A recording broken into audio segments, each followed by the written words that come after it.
هقولك على أخطر مشكلة أغلبنا ما بيلاحظهاش غير بعد فوات الأوان. بعد أكتر من 16 سنة تعليم من المدرسة للجامعة بنطلع عارفين معلومات كتير عن العالم، بس مش عارفين أهم حاجة نفسنا. ونظام التعليم عندنا في مصر وفي جزء كبير من الوطن العربي اتبنى أكتر على إنه يطلع الناس تحفظ وتسمع، مش إنه يطلعك شخص فاهم نفسك. علمونا قوانين ومعادلات ومعلومات أغلبنا نسيها أول ما خرج من الامتحان. يعني مثلا كنا مطالبين نحفظ إن العاصمة دي فين، وعدد السكان كان كام، وبيت شعر اتقال من العصر العباسي، وإعراب جملة كاملة.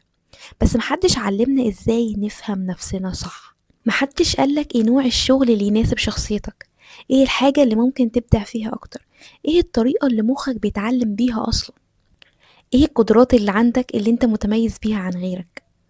لكن بسهولة كانوا بيلقبوك بالفاشل علشان أنت مش شاطر في الحفظ، أو إنك غبي علشان مش بتعرف تحل المعادلات الرياضية بسرعة، أو إنك كده كده أصلا مش هتطلع حاجة كويسة.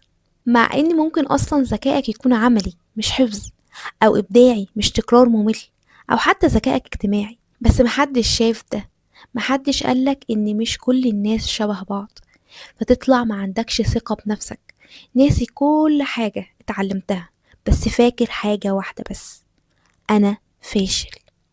ومن المدرسة لتنسيق ممكن يدخلك كلية انت اصلا مش بتحبها لمجرد ان مجموعك جابها، وبعدين فجأة بعد التخرج تلاقي نفسك مطلوب منك تحدد مستقبلك وتشتغل وتأسس نفسك وتشوف هتعمل ايه في حياتك، وانت اصلا مش عارف انت مين ولا عايز ايه.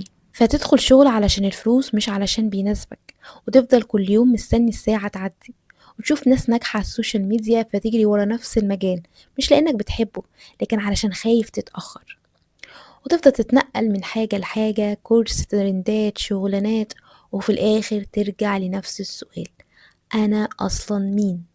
والمشكلة إن أغلب الناس فاكرة إن معرفة الذات دي كلام تافه وبتاع التنمية البشرية، وده بسبب إن بتوع التنمية البشرية اتكلموا بطريقة نظرية وكلام تحفيزي من غير ما حد يقولك إزاي تعرف نفسك بجد، فبقى كلام كليشيه بيتكرر كتير. لكن معرفة الذات دي هي أهم معرفة في حياتك. تعال أقولك ليه. لأنك لما تعرف نفسك فعلا هتعرف ليه في الشغل اللي انت فيه بيستنزف طاقتك بالشكل ده، هتعرف ليه في ناس تنجح في التسويق وغيرهم بيبدعوا أكتر في الشغل المالي مثلا، أو الفن أو غيره أو غيره.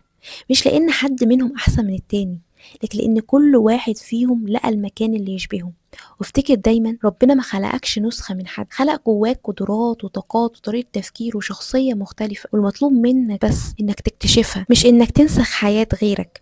ولو حابين أتكلم أكتر عن اكتشاف الذات ومعرفة شخصيتك وإزاي تختار المجال المناسب ليك، اكتبولي في الكومنت اعرف نفسك، واعمل سيف للفيديو ده علشان أنا متأكدة هترجع له تاني. ولو في معلومة فاتتك في الفيديو ده ابعته لحد ممكن كمان هو محتاج يسمع.